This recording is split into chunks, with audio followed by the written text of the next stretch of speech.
Hey guys, my name is Nick and welcome back to the channel, and in this video we are returning to a series that I started a while back. Has been a bit of a pause since then, but we're returning back to the in-depth series.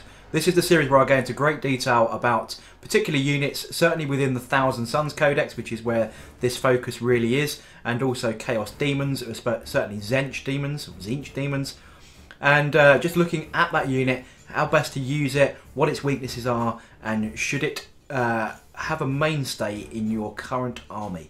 So let's get straight into the video. So starting with the Heldrake stat line then, it has a move, weapon skill and attacks which is affected by a damage profile, as is standard with anything over 10 wounds. Its ballistic skill of 4+, strength and toughness of 7, 12 wounds, a leadership of 8 and a save of 3+. Its damage profile then, at 7 to 12 wounds, it has a move of 30 inches, weapon skill of 3+ and 4 attacks. As it gets damaged then, dropping down to 4 to 6 wounds, has a move of 20 inches, a weapon skill of 4+ and 3 attacks, and when it's on its last legs between 1 and 3 wounds, a move of 10, a weapon skill of 5+ and just 2 attacks. By default, a Heldrake comes with a Hades autocannon and Heldrake claws, but it can be upgraded. It can have its Hades autocannon replaced with a Bale Flamer. Its abilities then, it's demonic, therefore it has a 5+ invulnerable save. Infernal regeneration, which means at the beginning of each of your turns, the model heals a wound. Crash and burn, so when it dies and is reduced to 0 wounds, roll a d6. If it hits a 6, then it crashes in a big fireball explosion and every unit within 6 inches suffers d3 mortal wounds. Its faction keywords then are Chaos, Zench, Heretic Astartes and Thousand Suns, and its keywords are Vehicle, Demon, Demon Engine, Fly and Heldrake. Now back in 6th and 7th edition, the Heldrake was a go-to unit, right? When we had templates and it was kicking out its Bale Flamer using its template, it was a Marine equivalent, or anyone with a 3+ armor saves, worst nightmare. It was super fast, it could get up there, it would auto hit, and pretty good strength. It was auto wounding and pretty much auto killing, because template weapons back then ignored all cover. This has somewhat changed within the new 8th edition. So let's cover the points then and power level. It has a power level of 10. It fits within the flyer section of your detachments. It comes at a default points cost of 138 points, plus its Hades autocannon at 25 points, and its claws are 17 points. Now if you were to take the Bale Flamer, then you would drop the Hades autocannon and replace that with the Bale Flamer, and the Bale Flamer costs 30 points. So in total, if you take the Bale Flamer and claws, it's 185 points per Heldrake. And if you take it as stock with the Hades autocannon and claws, it's 180 points. So it's by no means cheap. The big change between 8th edition and 7th edition when it comes to those flame kinds of weapons is that the templates have now gone, so you're not hitting as many models as you can touch the template to. It's now replaced by a random number on a d6. In this case, the Bale Flamer is an assault d6 with a range of 18 inches, a strength of 6 and AP -2, but does 2 flat damage, and of course automatically hits its target. Now with a ballistic skill of 4+, an auto hit is definitely worthwhile, but obviously you're trading that randomness of an assault d6. You could end up with just 1 or 2 hits, and then still having to roll for damage. The Hades autocannon, however, is a heavy 4, strength 8, AP -1, and again 2 flat damage, but does require that ballistic skill of 4+ to hit. Plus it's a heavy weapon, so as soon as you move, you are going to be a +1 on your ballistic skill again, so you're going to be struggling to hit. Now you'll notice that I mentioned in the ability section nothing to do with supersonic or any of the other Imperial or Chaos flyer abilities. Therefore, any enemies that are hitting you or shooting you are not suffering that -1 to hit because you have any kind of supersonic fly abilities. Specifically here we're calling out the ability called Hard to Hit. This is one of the key weaknesses of the Heldrake in this edition. You are not -1 to hit it, so everything that shoots at you is hitting on its flat ballistic skill. As mentioned, also a negative in my opinion is the randomness of the Bale Flamer. At assault d6 and at 30 points, that is a very expensive weapon that has a very random amount of damage output. However, the range at 18 inches is not to be underestimated. When you have a move of 30 and an effective range on top of that of 18, making 48 inches, that is quite a long-reaching weapon. However, you could make all of that effort to cross the battlefield to pick your target, only roll 1 for the assault amount of shots that you're going to get, and then perhaps not damage, and then your Heldrake is kind of stuck in no man's land to receive a lot of incoming fire. That incoming fire with a 5+ invulnerable save, yeah, it's going to be vulnerable. Let's move into the positives then. As I've already mentioned, the move of 30 inches is pretty quick, and also because it doesn't have these limitations of flying and the supersonic rules that other battlefield role flyers have, it isn't restricted by this whole 90-degree move at the start of the movement phase before then zooming off in a straight line. That means you can move in any direction up to 30 inches, which is exceptionally flexible across the battlefield. What this means for your enemy is knowing that it can move 30 inches and have a potential 18-inch weapon on the end of it, or even a 36-inch weapon if you go for the Hades autocannon, you are going to be causing havoc in the back lines of an enemy force, and this is a real harrowing kind of unit. What for me really makes this unit very powerful is the number of attacks it has. At 4 attacks on a weapon skill of 3+, with that range and then with a charge, with strength of 7, and the Heldrake claws, which are strength 7, AP -1, causing D3 wounds per hit. This thing in melee is going to be pretty effective. The bonus of those Heldrake claws is when attacking models that can fly, as in have the fly keyword, you can add 1 to the weapon's hit roll. 4 attacks hitting on 2+ then against keyword of fly, causing D3 of damage, can really make a mess and certainly weaken or in fact destroy other enemy flyers very quickly. This for me is probably the Heldrake's biggest strength. How can we make the Heldrake a bit better though? Now, certainly within the Tzeentch powers there are a number of additional psychic powers and stratagems that can really boost the effectiveness of your Heldrake. The key point to note when you're looking at stratagems and psychic powers is the faction keywords and the other keywords of the unit. So this has Tzeentch, Heretic Astartes and Thousand Suns, and one of the other things to look at is the keyword of Demon. That means there's a whole bunch of special abilities that can be applied to the Heldrake. The first one to consider is Demon Forge Stratagem. This is where you can use a stratagem in a shooting or fight phase with a Thousand Suns demon vehicle, which this clearly qualifies for, and when that's chosen to attack you can re-roll failed hit and wound rolls for that model until the end of the phase. When using Demon Forge with a shooting attack, specifically with the Bale Flamer, you're going to have to pick this stratagem before you determine how many shots you can fire. That's because of the phrasing of the stratagem itself. It says when this unit is picked to attack, therefore you're going to go, right, I'm going to now use my Heldrake. I now have to declare the use of this command point and this stratagem before you've generated your random number of shots from the Bale Flamer. Therefore this could turn out to be a wasted command point, especially if you only roll 1 or 2 attacks. And that's not going to be very effective. If it was the other way around and you could do it after you've generated, then that'd be more useful. However, if you're going to use the Hades autocannon, this could actually come in benefit considering it's got quite an average ballistic skill of 4+. And if you need to re-roll those failed hits and wounds, that could be pretty useful, especially as you're already on a -1 for moving and firing a heavy weapon. Now, talking of Hades autocannons and that negative impact on firing your Hades autocannon, we have Blasphemous Machines. This can affect a Thousand Suns vehicle from your army. Costing 1 command point used in the shooting phase, till the end of that phase the vehicle can ignore the penalties for moving and firing heavy weapons, or for advancing and firing assault weapons.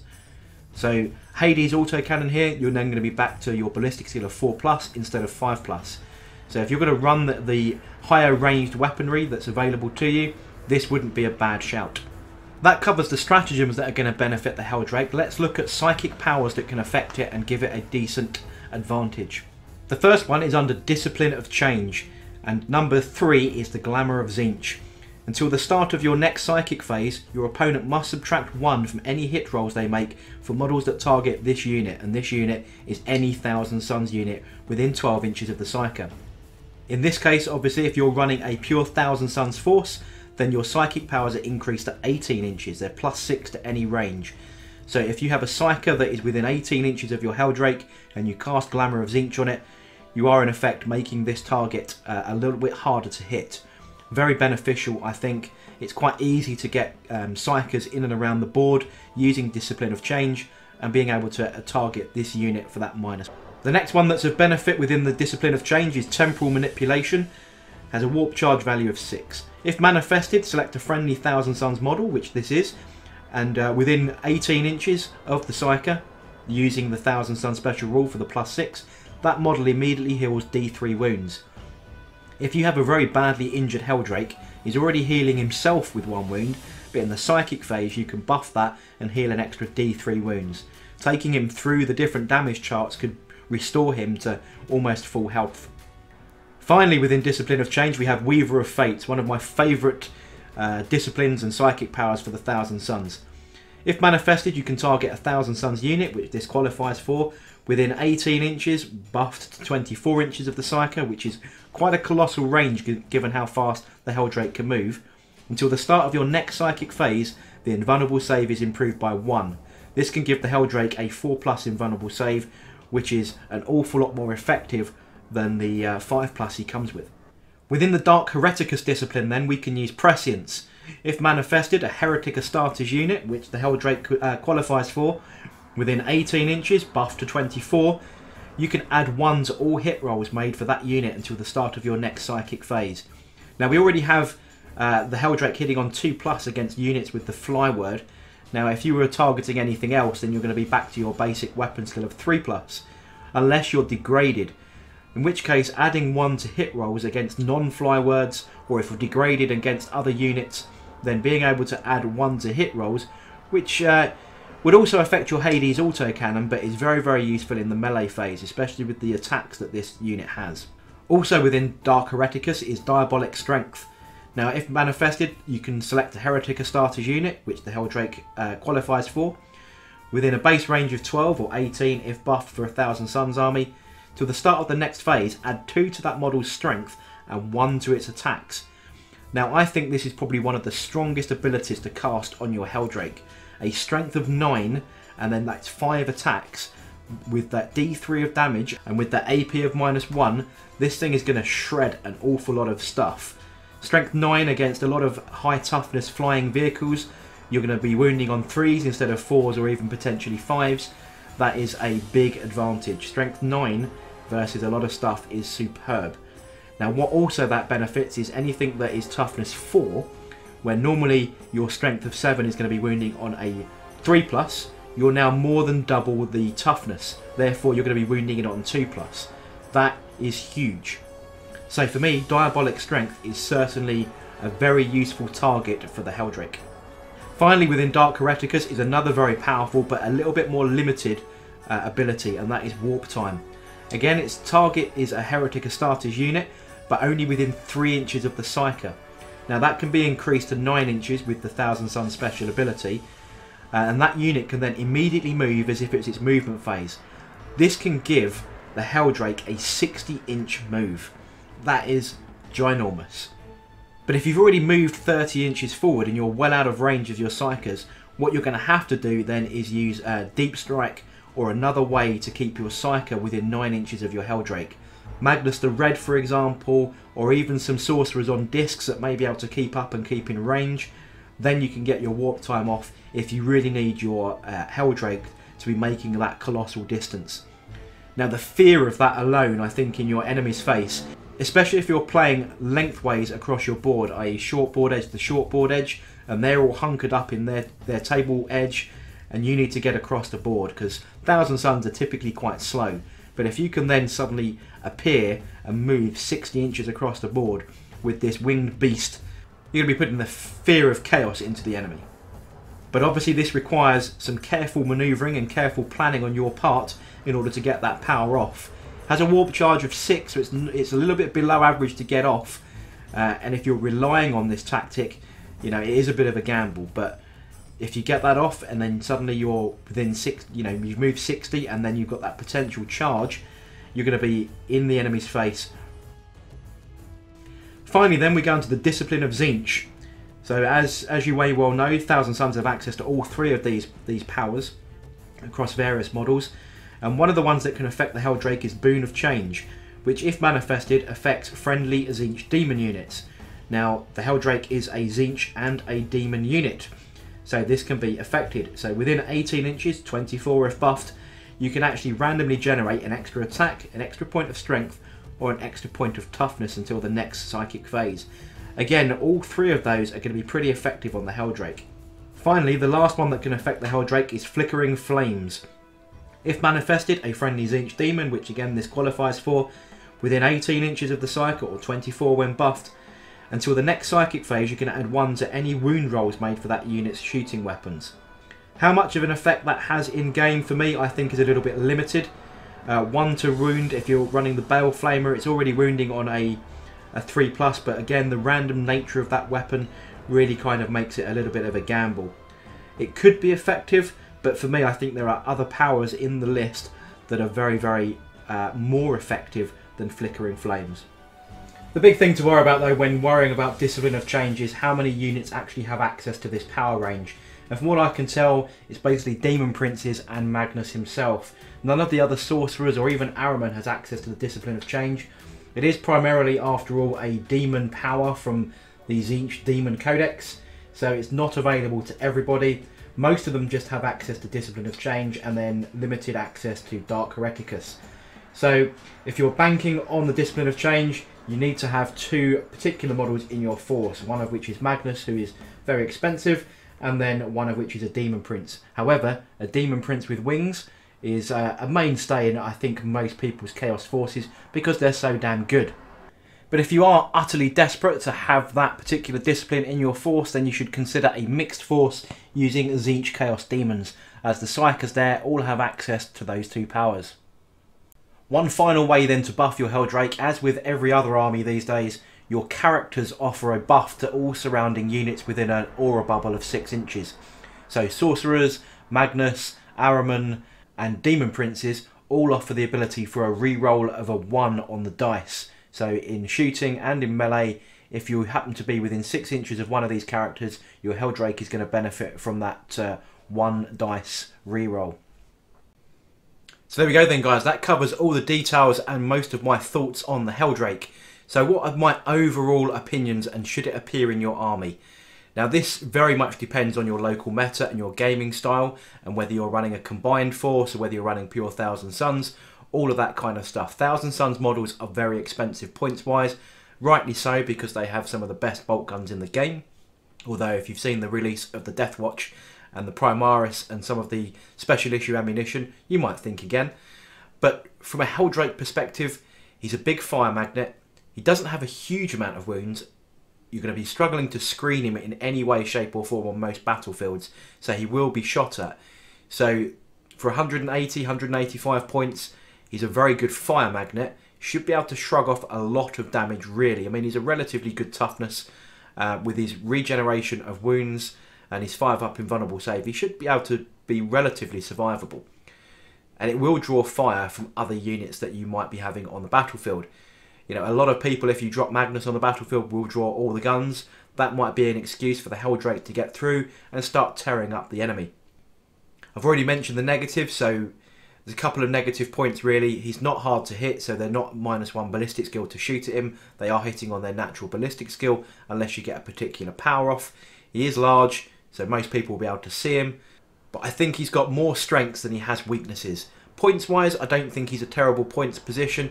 I think one of the biggest factors that will concern your enemy is the fear factor. If people have played previous editions of Warhammer 40k, they're going to know the Heldrake was pretty sick. So are they going to target the Heldrake based on that and draw fire from your other units? Probably a good thing. So could be a good fire magnet for that as well, just for the fear factor. And the fact that you can get him in the enemy's face very quickly is pretty scary. Should you run him with the Hades autocannon or the Bale Flamer? Very much personal preference. For me, I'm still undecided. I've made mine with the Bale Flamer, even though that is slightly more expensive than the Hades autocannon. I think I'm going to be more inclined to use him for an assault-based thing and try and buff his attacks with Diabolic Strength to get those 5 attacks in. I think that's probably where his biggest strength is. But one of the other good things being a fly is if he does get assaulted or does land in combat, he can back out of combat, still fire his Flamer, and if he is charged, he still will auto-hit on Overwatch. So there are a couple of benefits to the Bale Flamer over the Hades autocannon. So for that reason, I would probably, you know, I'll be 70-30 split to go with the Bale Flamer, even though it is that little bit more expensive. That's going to wrap this video up, guys. I hope you enjoyed it. I hope you learned something new. If I did miss anything, I'm sure you will let me know in the comment section below. Thanks for watching, and don't forget to like, comment and subscribe. And I shall catch you guys on the next video.